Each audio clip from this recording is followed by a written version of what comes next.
A pretty common trend in recent years is the rebooting of popular franchises. Live-action remakes, TV show readaptations, and countless sequels are kind of taking over popular culture, for better or for worse.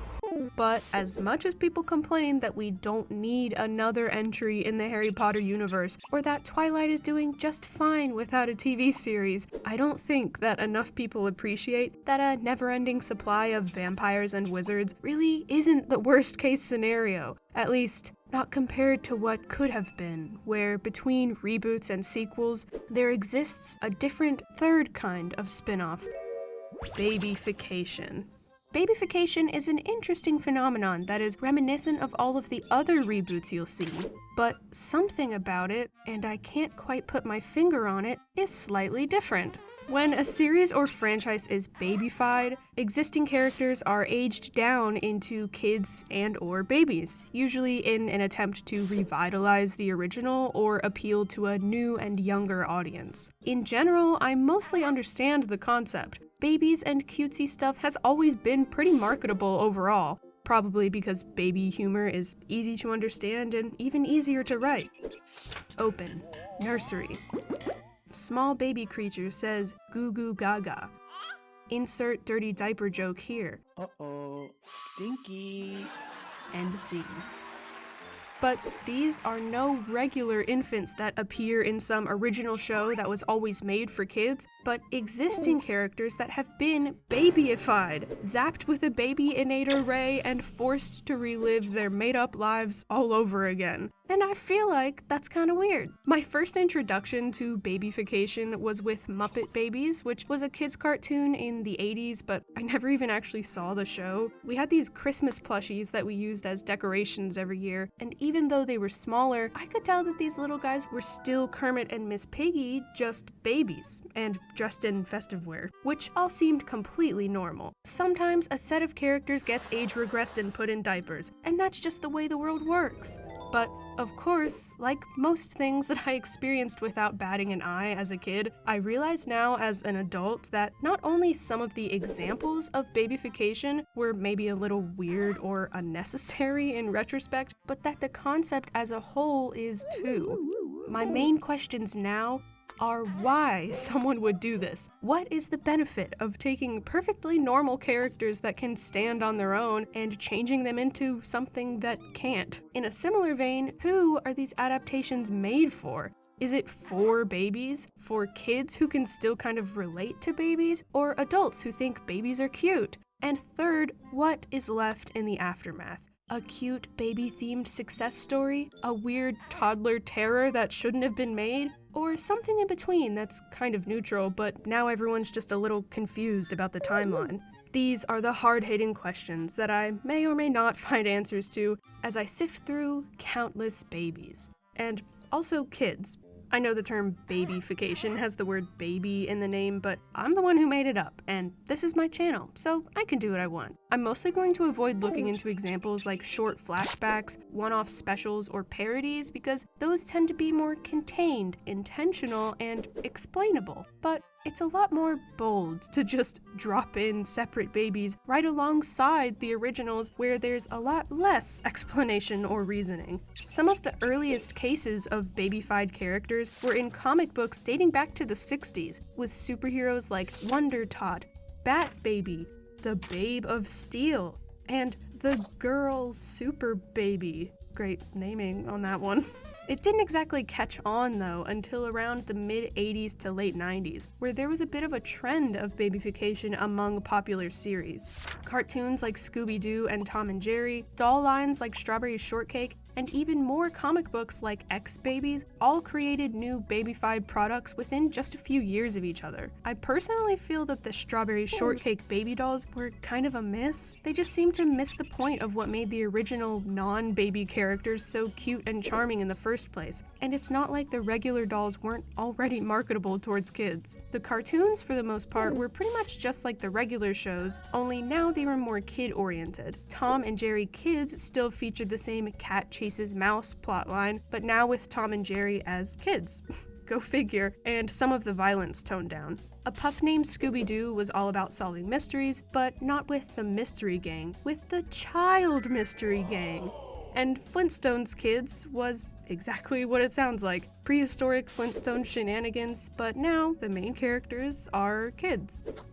You get it. Since the actual shows themselves aren't all that different from their original versions, I don't have much of an opinion on the plots, but there's definitely some variation here in how the characters themselves were transformed into their baby-fied versions. Tom and Jerry, in lieu of wearing diapers or pacifiers, wore a cap and bow tie, respectively, which is more clothes than they normally wear as adults. They're also a bit shorter, scruffier, and have chubbier cheeks, which all does a decent job in aging them down, especially considering they're animals. The Child Mystery Gang in Scooby-Doo also got a similar treatment, with some change in their proportions and overall designs to differentiate from their older versions. The Flintstones Kids, though, were a bit less creative, I guess you could say, and were straight up just the exact same designs down to their outfits, but shrunken down a little. Their faces are a little different, and they do act younger in the show, but it seems a little lazy to go to the effort of making a baby-fied spin-off, but then hardly change the character design. Also, this might just be me, but I have such a pet peeve for young or cutesy characters that are voiced by fully grown adults loosely putting on a childlike voice, which is the case with this show. Oh! You hear that, Ron? We can go together! Yabba dabba doo!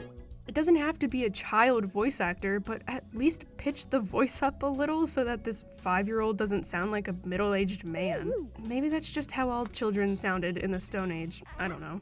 Muppet Babies went further than just marketing to a younger demographic and marketed to almost the youngest demographic, targeting ages 2 to 5 as a preschool program. I know I'm a little biased because of the Christmas plushies, but I think that these guys are really cute. I especially appreciate how their designs are still relevant enough to their original characters to keep them recognizable, but there are also enough changes to things like their clothes and proportions that they feel distinct from their original versions and appropriately younger. The fact that they're all either animals or general creatures, paired with their little baby clothes and diapers, really lends well to their babyfication. Muppet Babies actually had a reboot that launched on Disney Plus in 2018, and while there is no shortage of quick cash grab reboots in the last 10 years, they don't look half bad in their new CGI style either.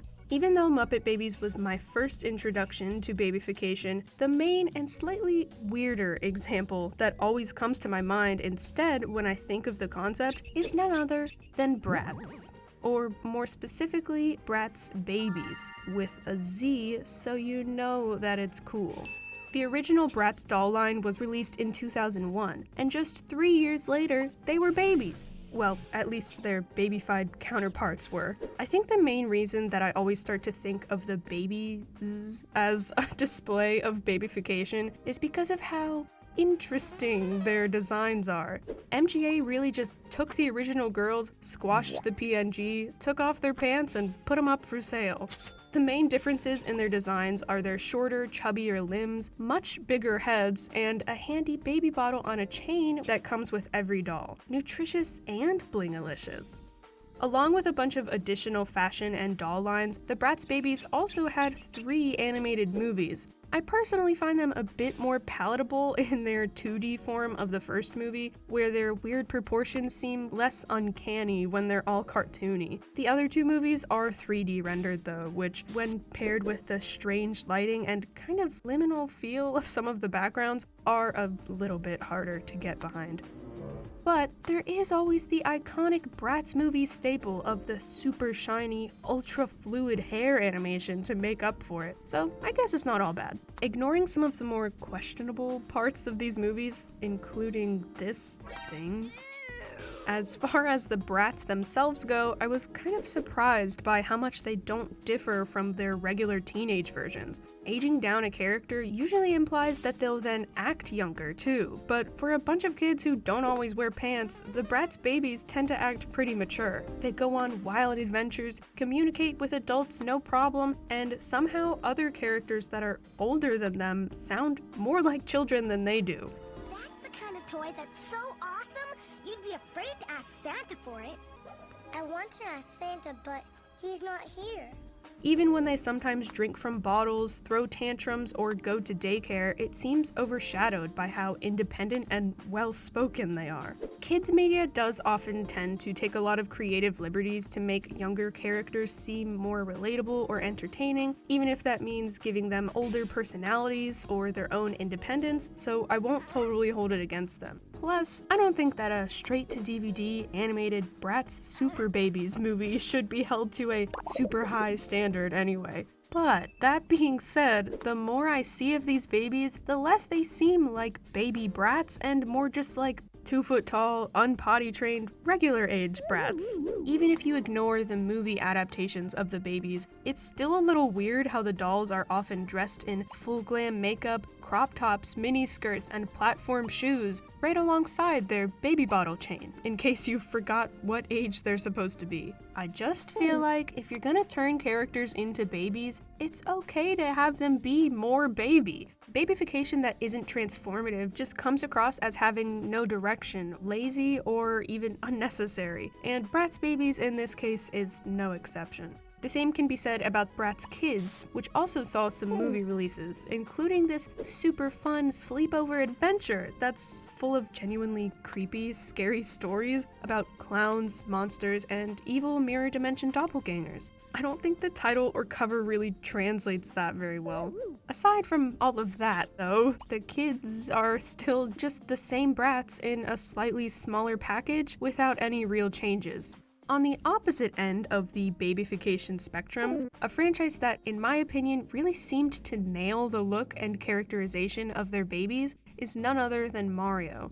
Baby Mario, Luigi, and Bowser were all introduced in Super Mario World 2: Yoshi's Island, and right away in the intro, there are distinctions made between the babies and their older versions, from the stork that carries the twins to the diapers they wear, and, of course, their tiny little baby bodies wrapped up in a blanket. The gameplay centers around Yoshi, who looks after Baby Mario as a companion and caretaker, carrying him around through different levels, and that's the only way that he can get around. Baby Mario doesn't just get up and walk around on his own, let alone have full-fledged conversations with adults or run through a mall half naked. If he's not floating around in a bubble crying after being left behind, he mostly just chills out while riding on Yoshi's back. Because he's a baby, and just sitting around is like 90% of what babies do. I don't believe that young characters have to cry, aren't allowed to be independent, or otherwise need to be overly realistic to be acceptable, but at least hoping for some differences between a regular character and their babyfied version isn't exactly asking for too much. Baby Mario and Luigi have appeared in a good mix of other games since Yoshi's Island, mostly as playable characters, where they've since gotten their own tiny pairs of overalls and some voice lines, which are just the regular voice actor pitched up, but I still think that they sound cute. Baby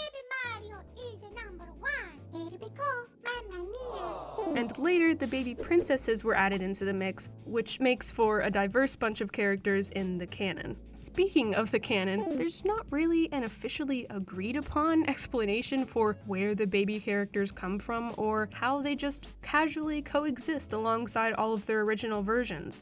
Are they time travelers, younger siblings, clones? Does anything in the Mario universe really make any sense?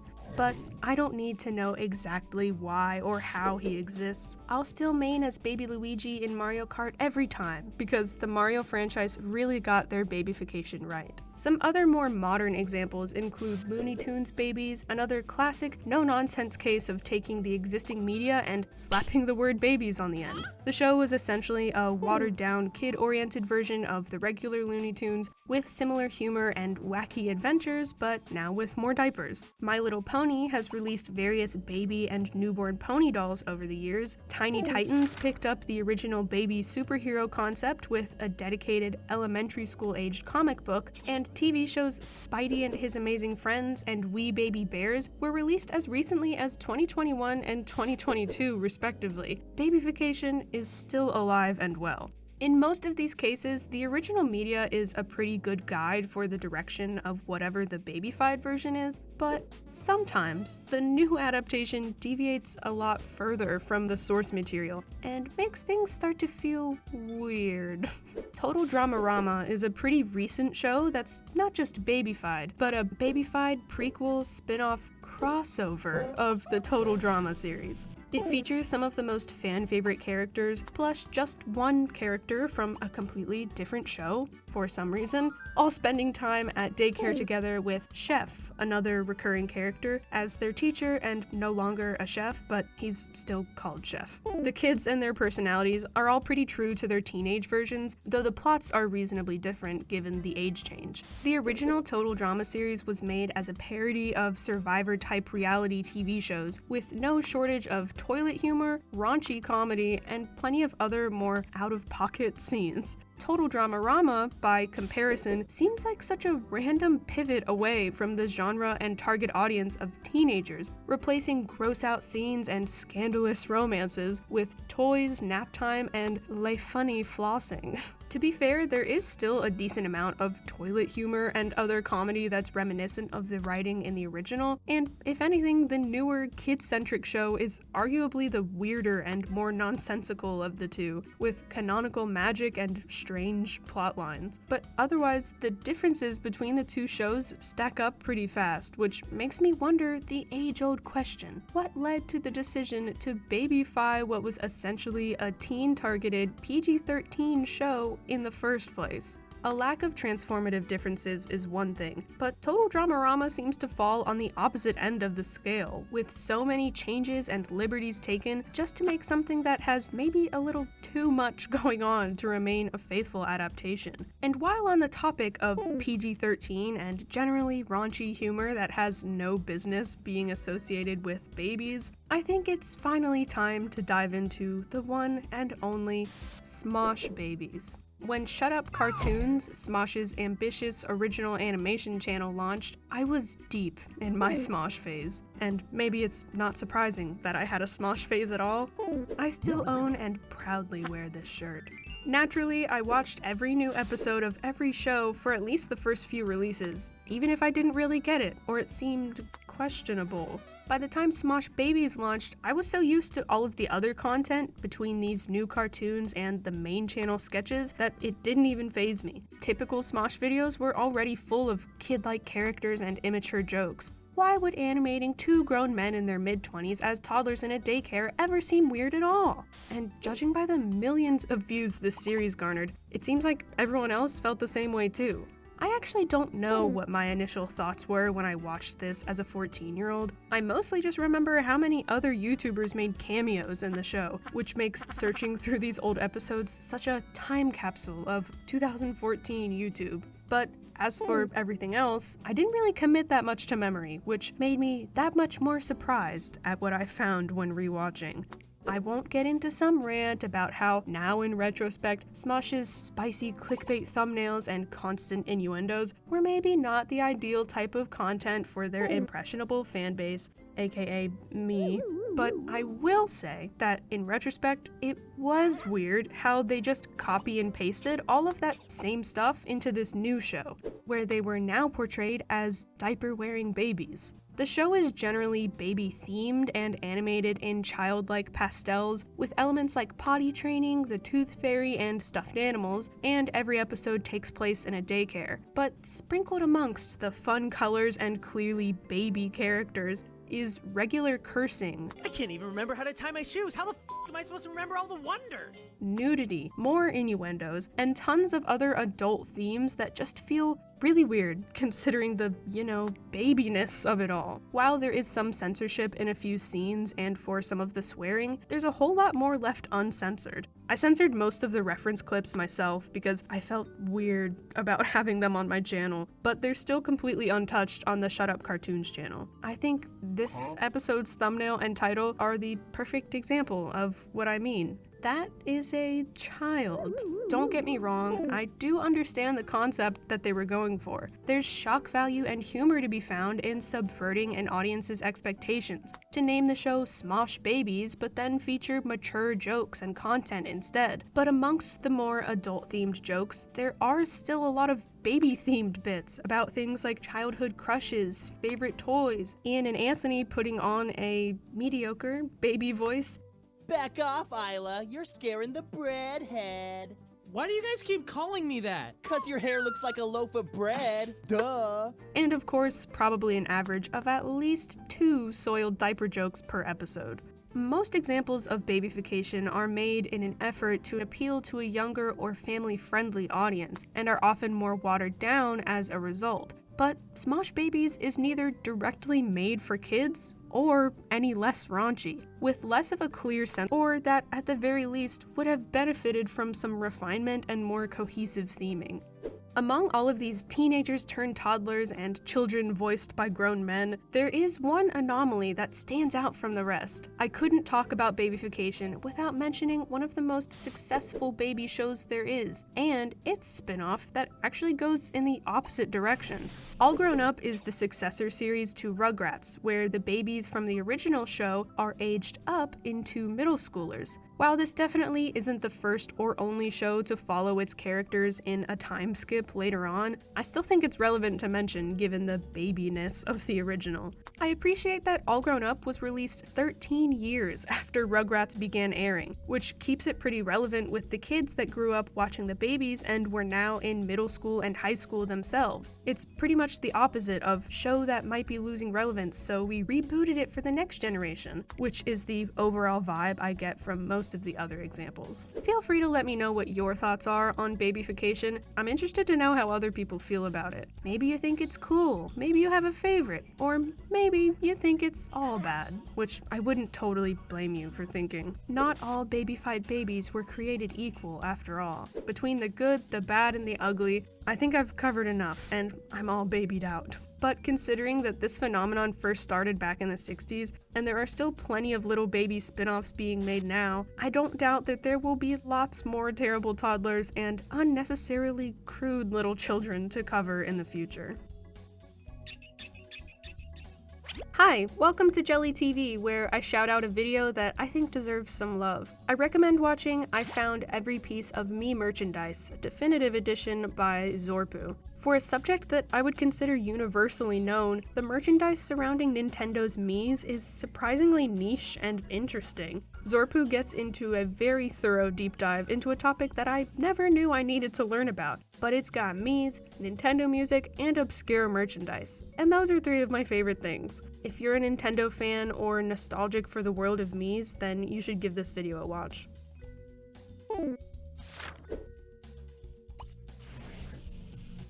A huge thank you to Daniel E. from ABQ, Kevin Evans, Brett Morgan, Bunzo, Eliza, Vindicano and Irise, Grayson, Asta Luego Luca, Hayden Campbell, Johan Ake, Knuckleoso, Lojua Animal, Lou, Lucy Likes Tegan and Sarah, Louisa, Luna Stephenson, Mark Kent, Paper Sam, Pharmamags, Shaples, Starbit Illustrations, Theodore Nicolailius, Vivian Valencia, and the rest of my patrons for supporting me. Introducing new baby Patreon end screen! It's the same end screen you know and love, but now babyfied! I'm sure that this new adaptation is what everyone has always wanted, and it won't be poorly received at all.